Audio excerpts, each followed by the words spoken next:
यार इसको रिकॉर्ड करते हैं और सॉल्व करते हैं। देखो इसमें लिखा हुआ है पहले में एन एम्प्लॉयर कौन होता है? जो काम पर रखता है, ठीक है ना। एन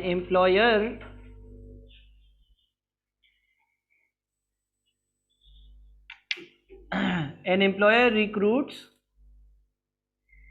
एक्सपीरियंस्ड, एक्स जो है वो एक्सपीरियंस के लिए, and fresh workman for the firm under the following under the condition that he cannot employ more than 9 people. X and Y can be related by the inequality. देखो अब वो बोलता है कि मैं कुछ एक्सपीरियंस लोग काम पे रखूंगा, कुछ इनएक्सपीरियंस लोग काम पे रखूंगा, लेकिन एक्सपीरियंस और इनएक्सपीरियंस जितने भी लोग मैं काम पे रखूंगा वो 9 से ज़्यादा नहीं होंगे। इसका मतलब 9 होंगे या 9 से कम होंगे, 9 होंगे या 9 से कम होंगे। दूसरी बात, एक्स और वाई दोनों जो है वो लोग हैं ना जो काम करेंगे, तो वो नेगेटिव तो नहीं हो सकते ना। किसी कंपनी में -1 लोग या -2 लोग काम नहीं कर सकते। तो इसका मतलब इस हिसाब से इसका आंसर बी होगा। यानी कि जितने भी लोग काम करने वाले होंगे, चाहे वो फ्रेश हों चाहे वो एक्सपीरियंस हो, ये जो टोटल लोग होंगे ये लेस देन और इज इक्वल्स टू 9 यानी कि 9 या 9 से कम होंगे। और x इज ग्रेटर देन और इज इक्वल्स टू 0 यानी कि जो एक्सपीरियंस लोग हैं वो या तो 0 होंगे या तो 0 से ज़्यादा होंगे। y इज ग्रेटर देन और इज इक्वल्स टू 0, जो फ्रेश मैन है वो 0 या 0 से ज़्यादा होंगे। तो 4.1 का आंसर बी हो जाएगा। 4.2 4.1 का 2, on the average an experienced person does 5 units of work while a fresh recruit does 3 units of work daily.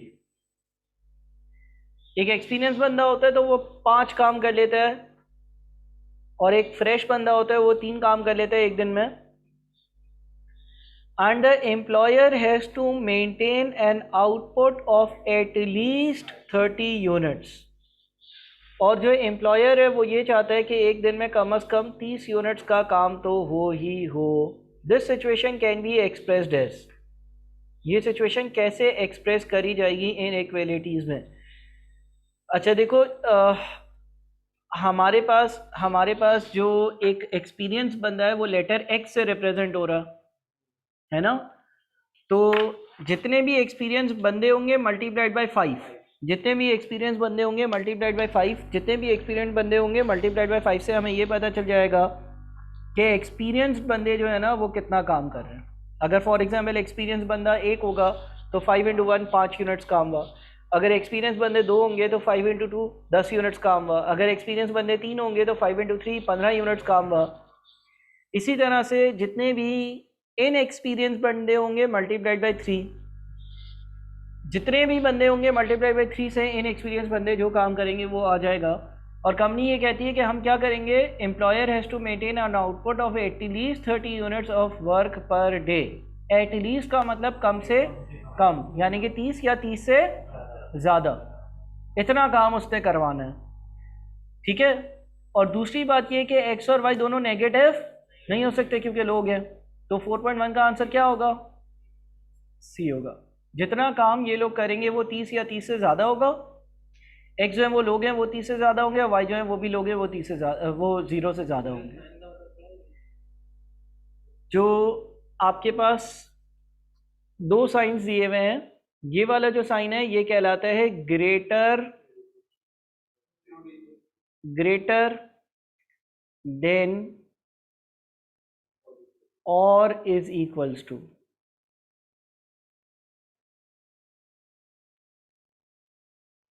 और ये वाला जो साइन होता है ये कहलाता है लेस देन और इज इक्वल्स टू,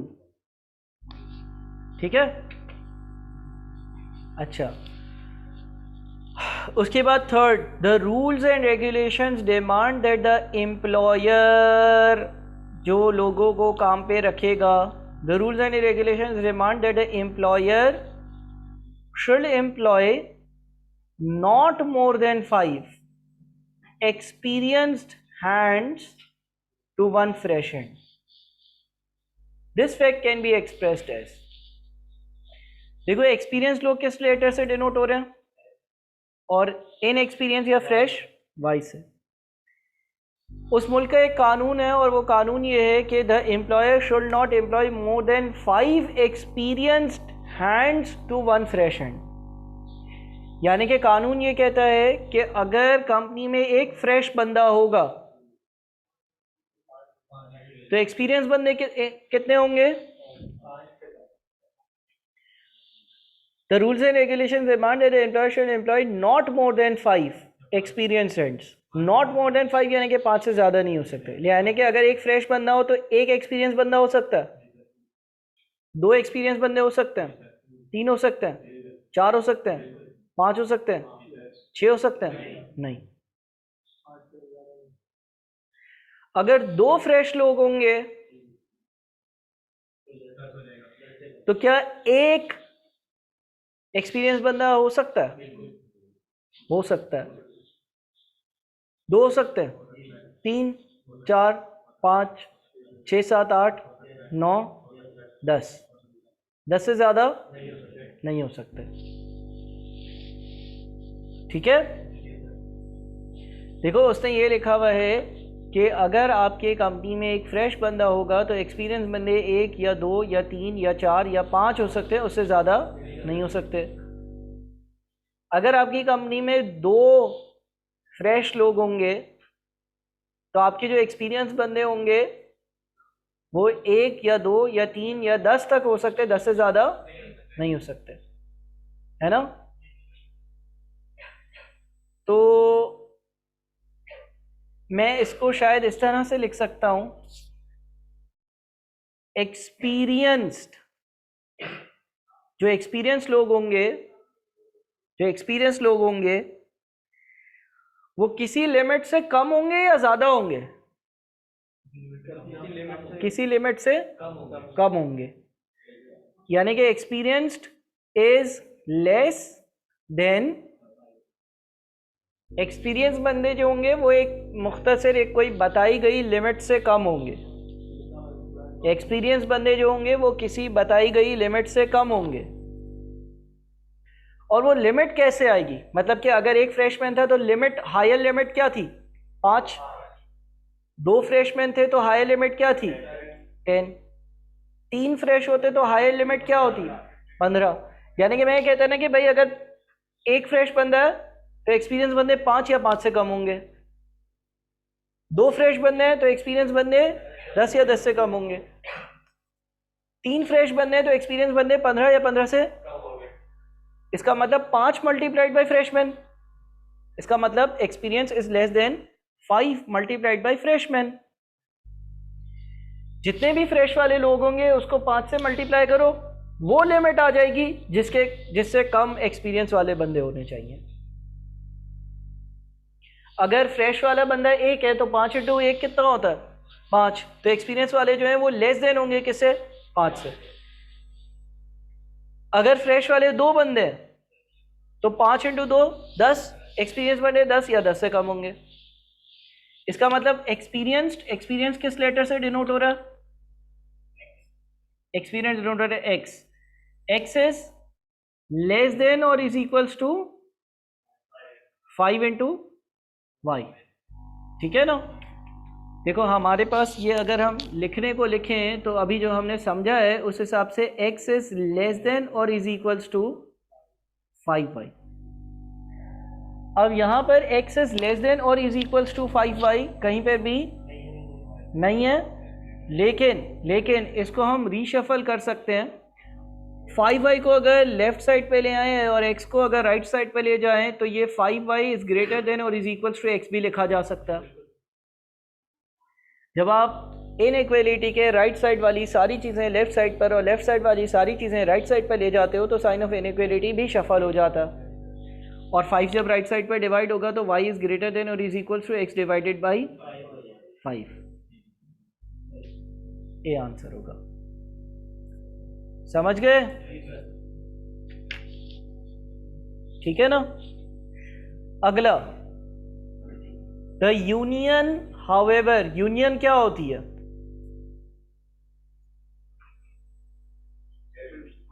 ग्रुप होता है ना, लेबर यूनियन है ना। The union however forbids him to employ less than 2 experienced person to each freshman. एक वहां की यूनियन है और वो यूनियन फॉरबिड यानी कि मना करती है to employ less than 2 experience person. वो मना करती है कि 2 एक्सपीरियंस पर्सन से कम नहीं होने चाहिए टू ईच फ्रेश पर्सन। हर फ्रेश पर्सन के लिए 2 एक्सपीरियंस, 2 या 2 से ज्यादा एक्सपीरियंस बंदे होने चाहिए। यानी कि अगेन हम एक्सपीरियंस लिखते हैं और फ्रेश लिखते हैं। यूनियन ये कहती है कि अगर एक फ्रेश बंदा होगा तो एक्सपीरियंस बंदे कितने होंगे? The union however forbids him to employ, forbids मना करना, to employ less than 2%। Union बोलती है 2 लोगों से कम नहीं होंगे।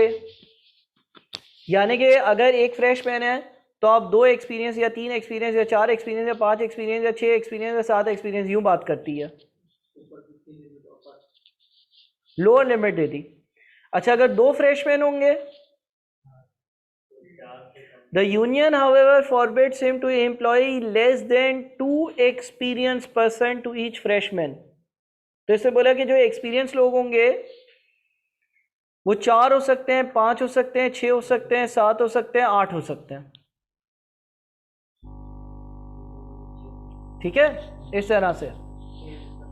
अगेन अगेन अगर हम यूं बोलें कि यार एक्सपीरियंस्ड लोग जो है ना, एक्सपीरियंस लोग वो डिपेंड करते हैं फ्रेश पर, और ये एक किसी किसी लोअर लिमिट से ज्यादा होंगे। तो एक्सपीरियंस्ड इज मोर देन, अगर एक फ्रेशमैन होगा तो 2 या 2 से ज्यादा होंगे। अगर 2 फ्रेशमैन होंगे तो 4 या 4 से ज्यादा होंगे। यानी कि experienced is more than 2 into freshman. ऐसा है ना? एक्सपीरियंस तो एक्सपीरियंस है ना सर, एक्सपीरियंस है मल्टीप्लाई। अब x इज मोर देन, मेरे ख्याल में ये बन रहा होगा ना, अब अगर इसको लिखोगे x is more than 2 times fresh, तो ABCD में से क्या बनता है? अगर ये हम उलट पुलट कर दें, लेफ्ट और राइट साइड को स्वैप कर दें और फिर y इज लेस देन और is equal to 2 divided by x। हाँ, लेकिन उसमें ग्रेटर देन और इज इक्वल्स टू नहीं है। ग्रेटर देन 2y का मतलब 2y से ज्यादा हो, उससे तो बोला था 2y भी तो हो सकता है।